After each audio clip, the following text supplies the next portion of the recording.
I loved my childhood friend Amelie, and she rejected me twice. I fell in love with her younger sister. Now when I planned to propose to her, Amelie mistakenly thought I was proposing to her, leaving me stunned. My name is Victor. I am 26 years old and grew up in Las Vegas, Nevada. Amelie, my childhood friend, is also 26 years old. Our families have known each other since we were children, and we have always been very close, celebrating birthdays, Christmas, and New Year's together. For as long as I can remember, I've always been in love with Amelie. She knew it, as well as our families. Our parents joked and said that someday we would get married and bring our families even closer together.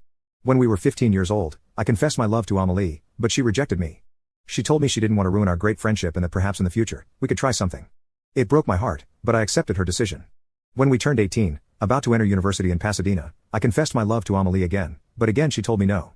She wanted to live her life, and I was surprised when she told me that she had decided to go to college in Los Angeles. Although Pasadena and Los Angeles are both in California, I was shocked that Amelie had such plans. She explained that one of her friends, who was also going to Los Angeles, had told her that university was the best time to grow as a person, to experience everything she could, and that when the time came to get married, she would do so without remorse. She encouraged me to do the same and said that when we met again, we would be ready to start something. I didn't say anything, I just nodded, understanding that Amelie did not see relationships and commitment the same way I did. That's how I started my college life with a broken heart. From time to time, I would look at Amelie's social networks and see photos of the parties she was attending at the university, surrounded by other boys and girls. This made me sad and started to affect my academic performance. When I realized it, I decided to leave Amelie behind and focus on myself and my studies. I spent a year focusing on improving in college and started exercising, as I was not in good shape. One day, while running around the campus, I saw a young woman who looked familiar to me. It was Hallie, Amelie's younger sister. I was surprised and went to greet her. She was also surprised and blushed, which I found very sweet. I asked her what she was doing at that university and joked, "You didn't come here just to see me, did you?" That made her blush even more, and we both laughed.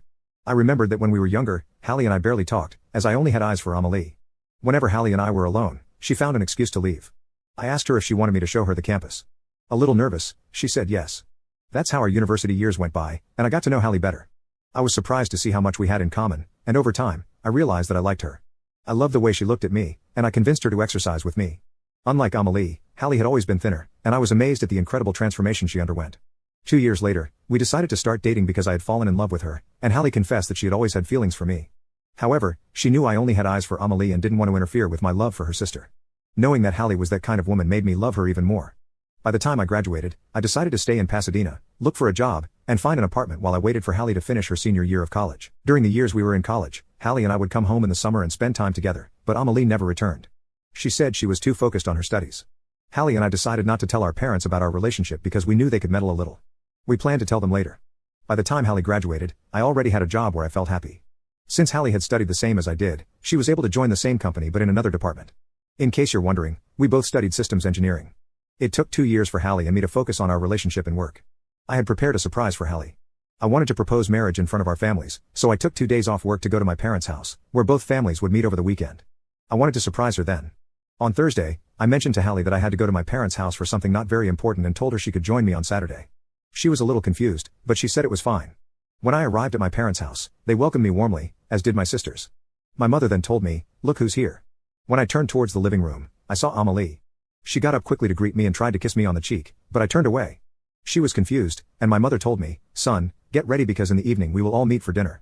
I knew that meant my family and Amelie's family would meet for dinner. I thought it was fantastic since with everyone there, it would be easier to share my surprise with them and Hallie. I spent the rest of the day talking to Amelie and was surprised by everything she said, how she had fun at parties and how she had been with a lot of guys. She was talking about it as if it had been a great experience and even said, "I hope you had a good time too," while winking at me. I couldn't believe everything she said. I just replied that I had a good time too. That night, I told my parents I wanted to talk to them about something very important. They said, "Yes, we think we know what it is," and they laughed. I thought Hallie had told them about our relationship. When we were at dinner, with Amelie's parents on one side and mine on the other, I tried to capture everyone's attention. I wanted to say something important, and Amelie's mother and mine turned to look at me and smiled, which made me a little nervous. But before I could say anything, Amelie called out and said, "Don't worry, Victor, I'll say it." Then she looked at me and said, "Victor, yes, I accept to be your girlfriend." When I heard that, I was speechless. You can click on share and more to see if there is a part 2.